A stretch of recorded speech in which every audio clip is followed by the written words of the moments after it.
2022년 11월 27일 기도응답 메시지입니다. 말씀 잠언 23장 17, 18절 내 마음으로 죄인의 형통을 부러워하지 말고 항상 여호와를 경외하라.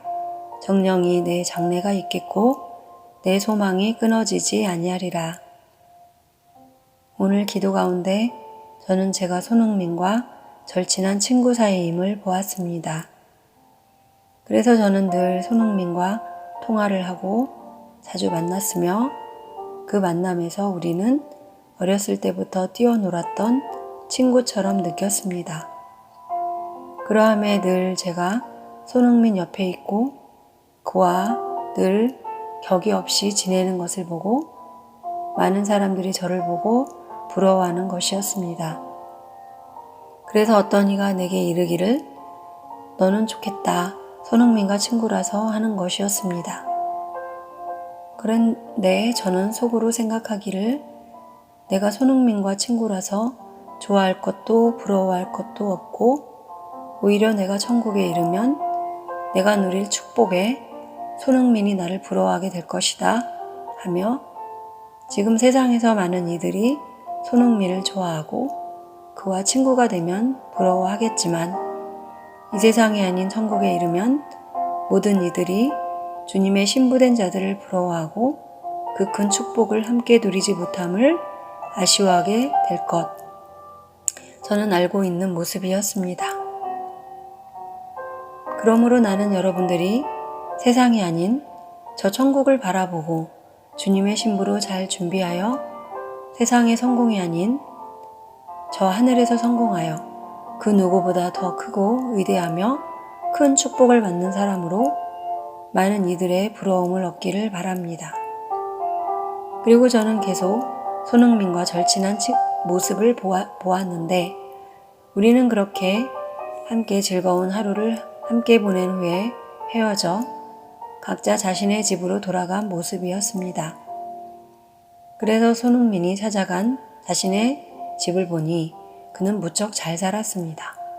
그러함에 그 집은 큰 궁궐과 같았고 그 규모가 어마어마하게 큰 좋은 집이었습니다. 이처럼 그는 정말 성공한 사람이었습니다.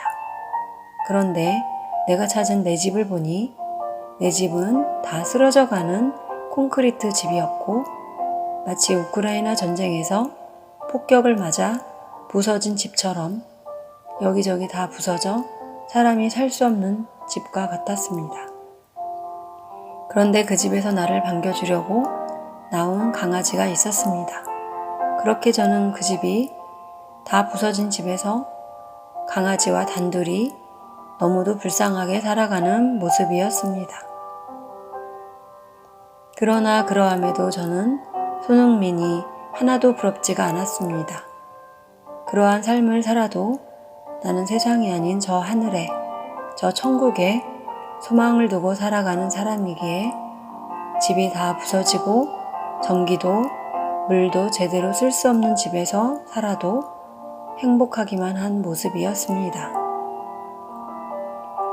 하나님께서 계속 이러한 장면을 보여주시며 제가 세상에 욕심이 없이 살며 오직 천국만 바라보며 천국에서 큰 축복으로 살게 될 것을 알려주신 이셨습니다.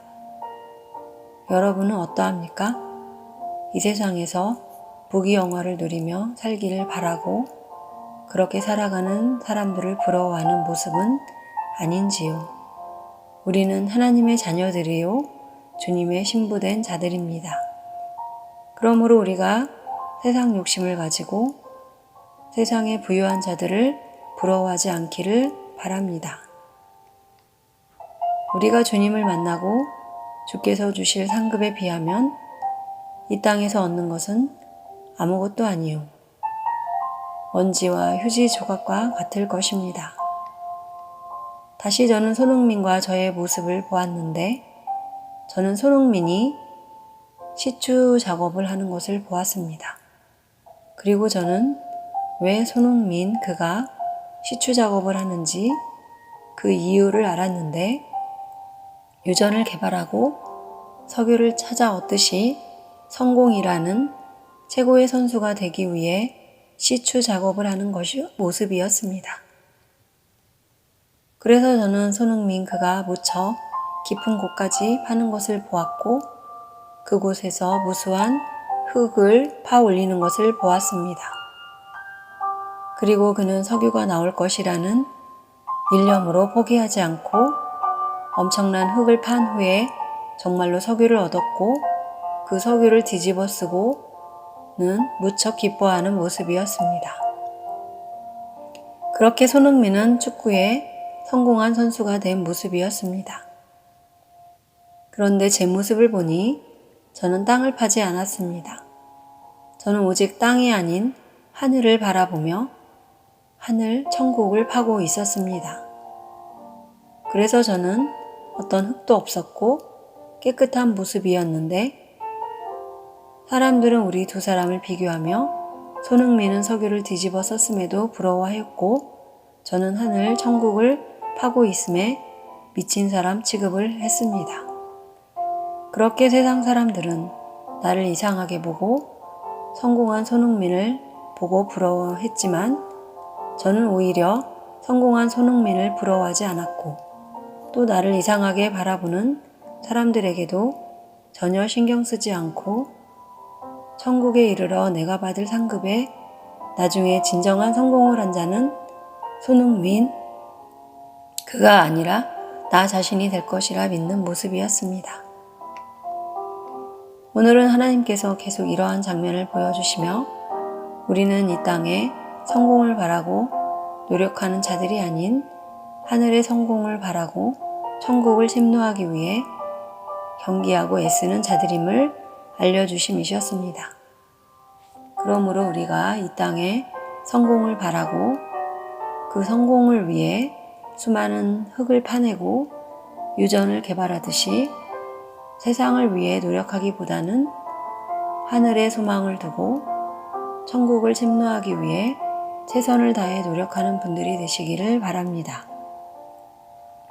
그리고 다시 다른 장면을 보여주셨는데 저는 큰 운동회 같은 경기를 보았는데 그 경기는 모든 사람들이 부부처럼 남녀 짝을 이루고 그 짝을 이룬 사람들이 발을 묶고 여러 가지 장애물 경기를 하는 그런 경기였습니다. 그리고 그 경기는 작은 경기가 아니라 모든 세상 사람들에게 주어진 큰 경기와 같았고 장애물도 무척 많고 여러 종류의 장애물이 있었습니다. 그래서 많은 이들이 이 경기에 참여했지만 실패하였고 성공하지 못하는 모습이었습니다. 그런데 이 경기를 어른들도 힘들게 하는데 내가 보니 어떤 어린 꼬마 남녀 아이 둘이 나타나 자신들도 이 경기에 참여하겠다고 자신들의 발을 묶고 출발을 한 모습이었습니다. 그런데 얼마 가지 않아 한 장애물을 만났는데 그곳에는 회초리를 들고 있는 담임 선생님이 계셨습니다. 그러자 남자아이가 그 선생님을 무서워했는지 그곳으로 향하지 못했고 가기 싫다 하였습니다. 그러함에 그 아이들은 그 장애물을 통과하지 못했고 다른 길을 찾아 가보려는 모습이었습니다. 그래서 돌아가는 길을 가는데 이번에는 무서운 놀이기구가 있었습니다. 그래서 이 무서운 놀이기구를 타고 장애물을 통과해야 하는데 이번에는 여자아이가 절대로 이 놀이기구를 무서워서 타지 못하겠다 하는 것이었습니다. 결국 그렇게 두 아이는 이 장애물 경기에 참여했다가 얼마 가지도 못해 바로 포기한 모습이었습니다. 하나님께서 이러한 신기한 장면을 보여주시며 우리가 천국을 바라보고 경계함이 이와 같으며 함께 묶여 함께 경계하고 잘 훈련된 어른과 같이 모든 난관들을 이겨내야 함을 알려주심이셨습니다. 마태복음 11장 12절 세례 요한의 때부터 지금까지 천국은 침노를 당하나니 침노하는 자는 빼앗느니라.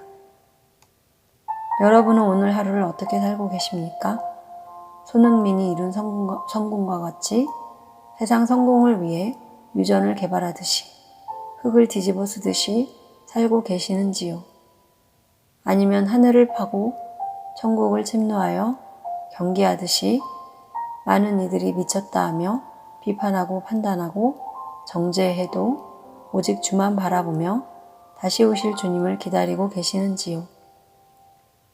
우리가 나중에 주님을 만났을 때 무수한 사람들이 신부로 준비한 우리들을 보고 그 상급과 면류관을 받는 것을 보고 모두가 부러워할 것입니다. 그러므로 우리가 이 세상을 살면서 부귀영화를 누리고 성공한 사람들에 대하여 전혀 부러워하지 않기를 바랍니다. 하나님을 향하여 살아온 당신, 다시 오실 주님을 기다리는 신부된 당신, 당신이 천사들도 부러워하는 성공한 사람이 될 것입니다. 이처럼 매일 놀라운 뜻을 주시고 오늘은 세상 성공한 사람들을 부러워할 것이 아니라 하늘 천국을 바라보며 경기한 모든 이들에게 큰 상급과 면류관이 있고 그것을 부러워해야 함을 알려주시는 전능하신 하나님께 모든 영광과 감사와 찬양을 올려드립니다.